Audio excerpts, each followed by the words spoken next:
บัดนี้เราจะมาเบิ่งข้อที่5นำกันเลยนะทุกคนเนาะซึ่งเนื้อในของข้อที่5นะทุกคนนะมันจะอยู่ในปึ้มแบบเรียนบทที่15หรือว่าตามปึ้มวิทยาศาสตร์ธรรมศาสตร์ชั้นม .4 บทที่15นั่นเองเด้อทุกคนเด้อเนาะซึ่งมันเป็นพวกกระแสไฟฟ้ากงเนาะตัวนี้แล้วเนาะมาเบิ่งนำกันเพิ่นว่าจังซี่หม้อต้มน้ำเนาะทุกคนอันนี้บ่เป็นหม้อต้มน้ำเนาะเดี๋ยวครูวันแปลงน้อยนึงเนาะหม้อต้มน้ำเนาะไฟฟ้ามีเครื่องหมายแม่น220โวลต์กับ500วัตต์เนาะหมายความว่าเพิ่นหมายใส่ในตัวเครื่องเนาะทุกคนอันนี้หมายความว่ามันใช้กับผลลบระดับไฟฟ้าสูงสุด220โวลต์แล้วก็กำลังไฟฟ้าสูงสุดแม่น500วัตต์นะทุกคนเนาะสำหรับหม้อต้มน้ำตัวนี้เนาะใช้กับผลลบระดับไฟฟ้า220โวลต์อันนี้พอดีเลยเนาะทุกคนข้อนี้แม่นเพิ่นก็เอาไปใช้กับผลลบระดับไฟฟ้า220แบบพอดีตรงกับเงื่อนไขที่เพิ่นกำหนดเลยเนาะอันนี้เพิ่นว่าต้มน้ำใน1นาทีเนาะทุกคนอันนี้บ่แม่นต้มน้ำนะต้มน้ำนะทุกคนใน1นาทีเนาะพลังงานไฟฟ้าที่ใช้มีเท่าใดวันนี้นะทุกคนสำหรับคำว่าพลังงานไฟฟ้าและแรงงานไฟฟ้ามันคืออันเดียวกันเลยทุกคนได้ในภาคไฟฟ้าตัวนี้เนาะทีนี้บัดนี้นะเฮากำลังกำหนดสิ่งที่ฮู้นำกันเลยทุกคนเนาะเดี๋ยววันจะเขียนออกมาคร่าวๆเนาะก็คือว่าแน่นอนเนาะทุกคนผลลบเพิ่นใช้เพิ่นหมายในตัวเครื่องเป็น220โวลต์แต่ไปใช้กับหยังผลลบ220โวลต์เนาะฉะนั้น U เฮาก็คือ220โวลต์เลยเนาะ U 220โวลต์เลยนะโอเคแล้วก็กำลังแน่นอนเนาะเพิ่นให้มานี่แล้ว500วัตต์เนาะ500วัตต์โอเคแล้วก็ เวลาเนาะทุกคนที่ชามที่เฮาใช้เนาะก็คือว่า1นาทีเด้อทีเนาะ1นาที1นาทีเฮาต้องเปลี่ยนเป็นวินาทีเด้อทุกคนเด้อ1นาทีก็คือ60วินั่นเองเนาะ60วิแล้วก็ต่อไปเนาะคือครูหวานว่าเมื่อกี้นะว่าพลังงานไฟฟ้าหรือว่าแรงงานไฟฟ้านั่นเองนะทุกคนโอเคเนาะเราก็จะได้ประมาณนี้นะทีนี้เวลานี้เนาะในการไปซอกหาU ตัวนี้ขอโทษบน U เนาะทุกคนซอกหา W เนาะพลังงานไฟฟ้าและแรงงานไฟฟ้าตัวนี้ก็ง่ายๆเนาะเราก็จะเขียนว่าซอกหา W เนาะเท่าใดจากสูตรนะทุกคนเนาะเราจะใช้ว่าจากสูตรเลยเนาะเพิ่นมีสูตรง่ายๆให้นะสำหรับกรณีนี้เนาะก็คือว่า W เนาะเท่ากับ P คูณ T เลยนะทุกคนเราก็แทนค่าเข้าไปปกติเนาะ P แม่น500วัตต์นะทุกคนนะ500วัตต์เนาะคูณให้กับที่เนาะที่ทางของเราก็คือ60วิเด้อทุกคนเด้อเวลานี้เราก็คูณง่ายๆเนาะเอา5คูณ6แล้วก็เติม0เนาะมันมีจักตัวก็เอา0ไปเติมทางหลังเนาะทุกคน5คูณ6เป็น30เนาะทุกคนเนาะแล้วทางนี้เนาะเราก็มาเบิ่งเลยว่าเฮ้ยเหลือ0จักตัว2ตัวแล้วก็อันนี้1ตัวบวกกันเป็น3เนาะทุกคนเติมอีก30นะสรุปมันก็คือ 30,000 จูลเนาะทุกคนเนาะประมาณนี้สำหรับข้อนี้นะเนาะแต่ว่าเนาะ สำหรับข้อนี้นะทุกคนครูวันขออธิบายเพิ่มเติมหน่อยนึงก็คือว่าถ้าหากว่าเนาะในกรณีนี้เราสามารถใช้สูตรนี้ได้เช่นกันเนาะก็คือว่าเพิ่นจะมีสูตรว่า W เท่ากับI เนาะ U แล้วก็ T ได้คือกันเด้อทุกคนเด้อใช้สูตรนี้ก็ได้แต่มันจะยาวเนาะหมายความว่าถ้าเราใช้สูตรนี้หรือจะใช้สูตรที่ครูวันพาใช้ตัวนี้มันจะออกคือกันเนาะเพราะว่าเงื่อนไขคือว่าไอ้สูตรตัวนี้นี่แหละเนาะมันก็คือที่มาของสูตรที่ครูวันใช้ตอนนี้มันจะตรงกันเป๊ะๆออกมาเด้อทุกคนประมาณนี้เนาะสรุปมาต้อมกันบัดนี้เนาะข้อที่ถูกต้องก็คือครูวันแก้ออกมาเนาะก็คือว่า 30,000 จูลคือข้อควายนั่นเองประมาณนี้เนาะแล้วก็อีกจุดนึงที่สำคัญเด้อทุกคนเด้อครูวันขออธิบายเพิ่มเติมอีกน้อยนึงเนาะก็คือว่าตัวผลลบระดับไฟฟ้าที่เพิ่นหมายไว้ในตัวเครื่องเนาะ220โวลต์ตัวนี้นะเด้อทุกคนเพิ่นถือว่าเป็นเนาะผลลบระดับไฟฟ้าสูงสุดเนาะที่หม้อต้มน้ำไฟฟ้าตัวนี้เนาะจะใช้ได้เด้อทุกคนถ้าหากว่าเนาะเพิ่นเอาไปใช้กับไฟที่มีผลลบระดับไฟฟ้าจริงๆหากบ่เท่า220โวลต์นะทุกคนเด้อเฮาก็ต้องเอาผลลบระดับไฟฟ้าที่เพิ่นใช้จริงๆนี่เด้อมาแก้เด้อทุกคนแต่กรณีนี้บังเอิญว่าหยังไอ้ตัวเครื่องกำหนดไว้ในตัวเครื่องและไอ้ตัวที่เพิ่นเอาไปใช้น่ะมันตรงกันก็เลยเขียนเป็น220โวลต์เนาะถ้าหากว่าตัวนี้เป็น120โวลต์ตัวไปใช้จริงๆเด้อทุกคนตัวที่เราต้องใช้ก็คือ120โวลต์เด้ออันนี้ให้น้องๆจื้อคักๆเนาะสำหรับข้อนี้ก็ประมาณนี้นะทุกคนนะต่อไปเราจะมาเบิ่งข้อที่6นำกันนะทุกคนเนาะสำหรับข้อนี้เด้อทุกคนเด้อเนื้อในของมันเด้อจะอยู่ในบทที่เนาะประมาณบทที่22เด้อทุกคนตามปึ้มแบบเรียนหรือว่าตามปึ้มวิทยาศาสตร์ธรรมศาสตร์ชั้นม .4 นั่นเองเนาะสำหรับข้อที่6เนาะเพิ่นว่าจังซี่ข้อใดแม่นสัญลักษณ์ทางเคมีของแม่เหล็กธรรมศาสตร์นะอันนี้ย้ำนะทุกคนนะสัญลักษณ์ทางเคมีของแม่เหล็กธรรมศาสตร์เด้อสำหรับข้อนี้ครูวันจะบอกอธิบายหลายนะทุกคนมันคือข้อขอควายนั่นเองเนาะซึ่งว่าสัญลักษณ์ทางเคมีของแม่เหล็กธรรมศาสตร์นี่เนาะเราจะว่าเพิ่นจะเอิ้นว่าเป็นไมเยติสทุกคนเด้อหรือเอิ้นอีกชื่อนึงว่าออกซิดแม่เหล็กนั่นเองเนาะคือข้อขอควายเด้อข้อนี้เนาะบัดนี้ต่อไปทุกคนเราจะมาเบิ่ง ข้อที่7นำกันเลยเนาะสำหรับข้อที่7นี่นะทุกคนนะมันจะอยู่ในภาคของกระแสไฟฟ้าสลับเนาะถ้าเป็นเนื้อในบทเรียนจะอยู่ในบทที่29ตามปึงแบบเรียนเด้อทุกคนเด้อโอเคทีนี้เพิ่นว่าจังซี่เนาะเพิ่นว่าค่ามีผลของความเข้มกระแสไฟฟ้าสลับเนาะเท่า5 2 ของ2นะทุกคนบัดนี้มีค่าใหญ่สูงสุดเท่าใดอันนี้ น่าจะพิมพ์ผิดนะทุกคนเนาะแปลกๆหน่อยนึงอันนี้ก็คือว่า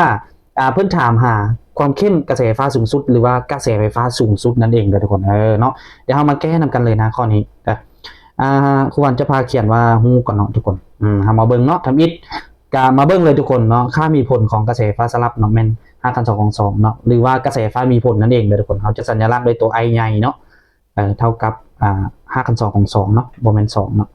5 2 ของ2นะตัวนี้ความจริงใส่แอมแปร์ให้มันเลยก็ได้เนาะทุกคนเพราะว่ามันเป็นแอมแปร์นะบัดนี้เพิ่นถามหาว่าเฮ้ยกระแสไฟฟ้าสูงสุดแม่นเท่าไหร่ก็จะสัญลักษณ์เป็น IM นะทุกคนเนาะย่อมาจากว่า Imax นั่นเองนะตัวนี้เนาะ I ห้อย M นี่ก็คือว่าเป็นกระแสไฟฟ้าสูงสุดเนาะทีนี้ทุกคนเพิ่นจะมีสูตรอยู่ง่ายๆเลยเนาะตัวนี้เดี๋ยวเราจะมาซอกกันแบบนี้เนาะเราจะซอกหาเนาะ IM IM เนาะเท่าใดแม่นกระแสไฟฟ้าสูงสุดนั่นแหละเนาะทุกคนเราก็มาจากสูตรเลยนะเพิ่นมีสูตรจังซี่เนาะทุกคนเพิ่นมีว่าเนาะกระแสไฟฟ้ามีผลนี่เนาะหรือว่าความเข้มกระแสไฟฟ้ามีผลนี่เท่ากับกระแสไฟฟ้าสูงสุดเนาะส่วนให้กับ5 ขั้น 2 ของ2นั่นเองเนาะทีนี้เราอยากได้แม่นอย่างอยากได้แม่น IM หรือว่ากระแสไฟฟ้าสูงสุดนี่เนาะเราก็ถอนค่าตามปกตินะทุกคนถอนเอา IM เนาะน้องๆก็ย้ายอย่าง5 ขั้น 2 ของ2นี่ข้ามฝากเนาะเพราะว่าเราต้องการ IM เลยจากหารเนาะย้าย5 ขั้น 2นี่ข้ามมามันก็จะเป็นคูณเนาะ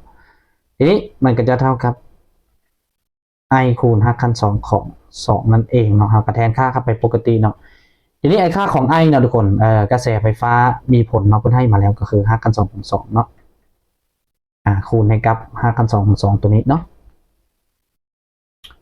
โอเคจะประมาณนี้บัดนี้5 ขั้น 2 ของ2คูณ5 ขั้น 2 ของ2มันก็จะเท่ากับ5 ขั้น 2 ของ4เนาะทุกคน5 ขั้น 2 ของ4ก็จะออกอยู่2นั่นเองนะทุกคนหัวน้อยเป็นอัมแปร์อันนี้กาบยากข้อนี้ง่ายๆแบบนี้นะมาเบิ่งดูข้อใดเนาะข้อที่ถูกต้องมันข้อขอไข่ก็มาคิดออมเอาไว้เลยนะอันนี้ครูหวันจะขอย้ำหน่อยนึงเนาะทุกคนเลขในลักษณะนี้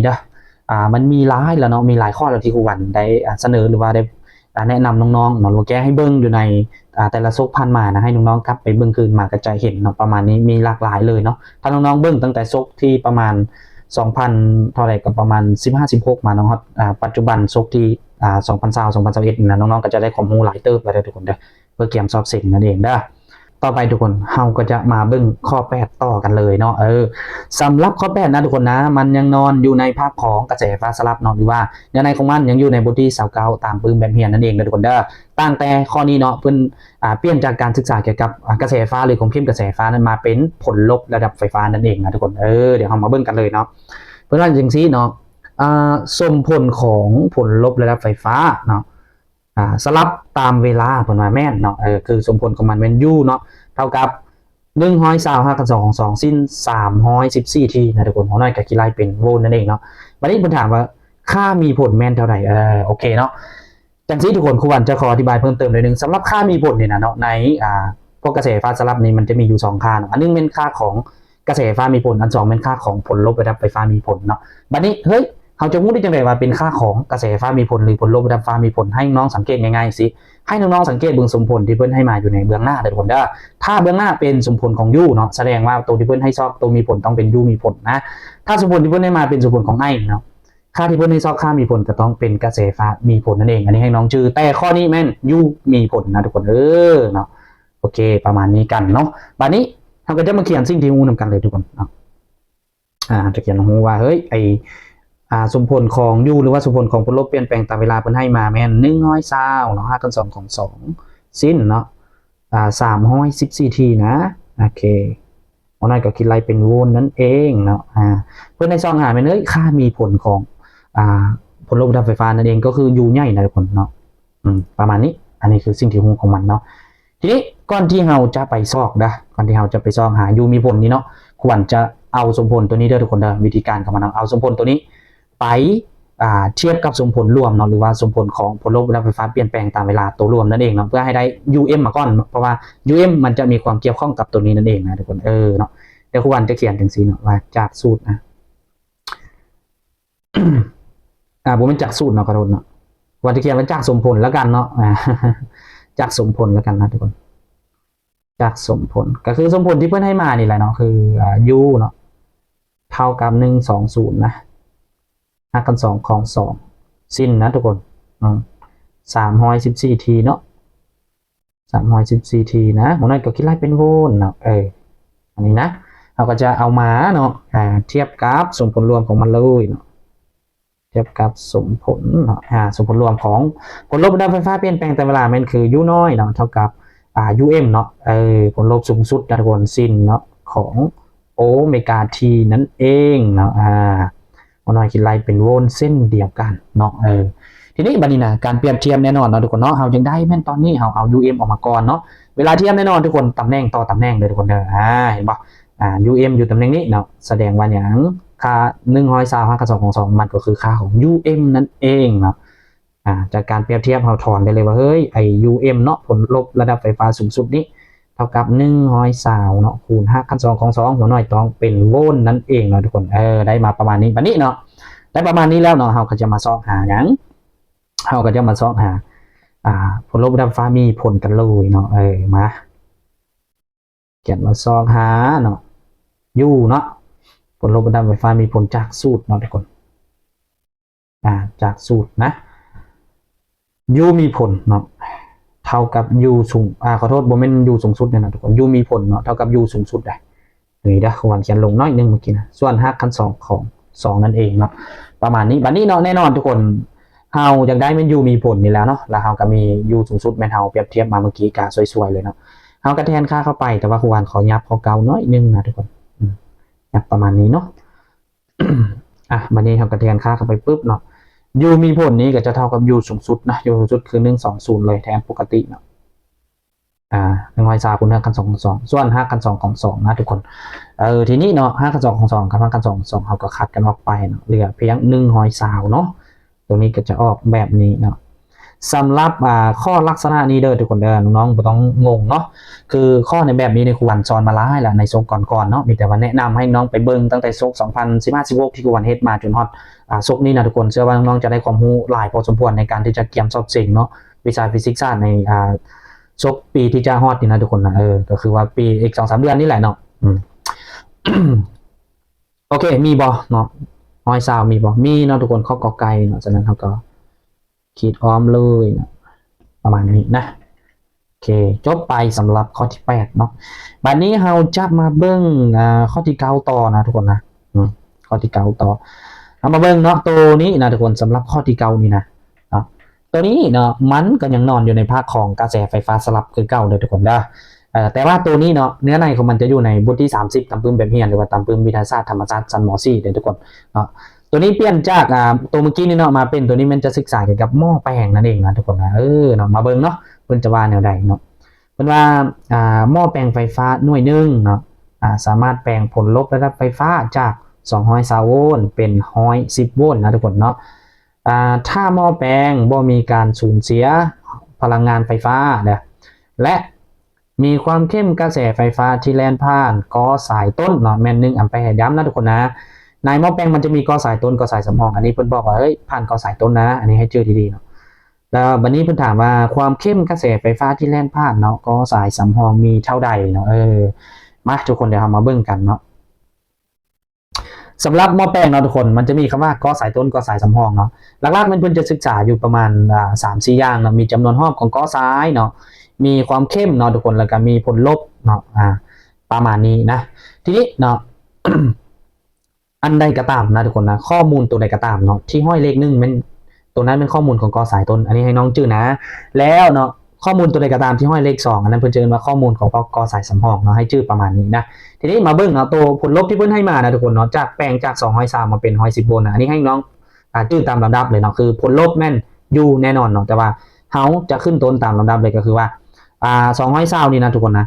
มันจะเป็นผลลบของกอสายต้นเนาะเป็น u หมายเลข1นั่นเองนะประมาณนี้เนาะ220โวลต์แล้วก็110โวลต์มันจะเป็นu หมายเลข2ก็คือว่าเป็นผลลบของกอสายสำรองเนาะประมาณนี้นะ10โวลต์นะ110โวลต์เนาะ บัดนี้เพิ่นว่าเฮ้ยไอ้ถ้าหม้อแป้งนี่บ่มีการสูญเสียพลังงานเนาะแล้วก็มีความเข้มเนาะที่แล่นผ่านก่อสายต้นเพิ่นบอกไว้อย่างชัดเจนแล้วเนาะอันนี้ก็คือความเข้มกระแสไฟฟ้าก็คือไอนั่นแหละแต่ว่าจะเป็นไอนึงเนาะเป็นของก่อสายต้นนะทุกคน1แอมแปร์นะประมาณนี้เลยเนาะแล้วเพิ่นถามว่าเฮ้ยไอ้ความเข้มกระแสไฟฟ้าเนาะที่แล่นผ่านก่อสายสำรองนี่เท่าใดแสดงว่าหยังแสดงว่าเป็น I2 นั่นเองเนาะที่เพิ่นต้องการหาค่าของมันนะโอเคทีนี้เราก็มีข้อมูลมาประมาณนี้ก็ข้อนี้ก็ง่ายๆเนาะทุกคนเพื่อนจะมีสูตรแบบนี้ทุกคนได้เดี๋ยววันจะพาเขียนจังสีเนาะซอกหาซอกหา I2 เนาะI2 เท่าใดนะจากสูตรเลยเนาะตรงนี้นะจากสูตรก็จะมีสูตรว่า U1 นะทุกคนเนาะส่วน U2 นะเท่ากับ I2 เนาะส่วนกับ I1 นะประมาณนี้เฮ้ยเราอยากได้ I2 ว่ะเนาะเราก็ถอนเอา I2 แบบสวยๆนะทุกคนถอนเอา I2 ก็จะเท่ากับอย่างก็จะเท่ากับU1 นะทุกคนนะ I1 เนาะส่วนกับ U2 นั่นเองเนาะทีนี้ก็แทนค่าเข้าไปไหนสมผลตัวนี้ปกติเลยเนาะ U1 เท่าไรทุกคน U1 คือ220นั่นเองเนาะวันนี้ I1 เท่าไร I1 เป็น1เนาะเราจะเขียนใส่เดี๋ยวบ่เขียนใส่ก็ได้ตัวนี้เนาะเพราะว่ามัน1เนาะแล้วก็ U2 แม่นเท่าไรทุกคน U2 แม่น110นั่นเองเนาะ110นะแสดงว่า220คูณ1ก็ออก220นะทุกคน220เอามาหารให้110เนาะมันก็จะออกอยู่2นั่นเองนะทุกคนประมาณนี้เนาะ2อย่างหลักก็ต้องเป็น2แอมแปร์นะทุกคนออกประมาณนี้เลยสวยๆข้อนี้ข้อถูกต้องเป็นข้อใดเนาะแม่นข้อขอควายนั่นเองนะโอเคเนาะสำหรับ EP นี้จะเอาประมาณนี้สักก่อนนะทุกคนนะถ้าหากว่าน้องได้เนาะเห็นคลิปแล้วบอกเข้าใจจุดใดเป็นอย่างเนาะหรือว่าไปเห็นคลิปครูวันผ่าน TikTok ก็ดีเนาะผ่านFacebook ก็ดีหรือว่าผ่านทาง YouTube ก็ดีนะทุกคนสามารถคอมเมนต์มาได้เนาะตัวใดยังบ่ชัดเจนเนาะครูวันก็จะ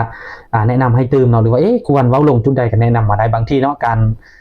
เฮ็ดคลิปเป็นอย่างบางทีมันก็มีการเว้าลงเป็นอย่างเป็นธรรมดานะทุกคนแต่ว่าส่วนหลายเนาะคำตอบมันจะถูกต้องแบบว่า100%เนาะทุกคนบอกว่าเกือบแหละ100%แน่ๆเนาะทุกคนเนาะประมาณนี้นะ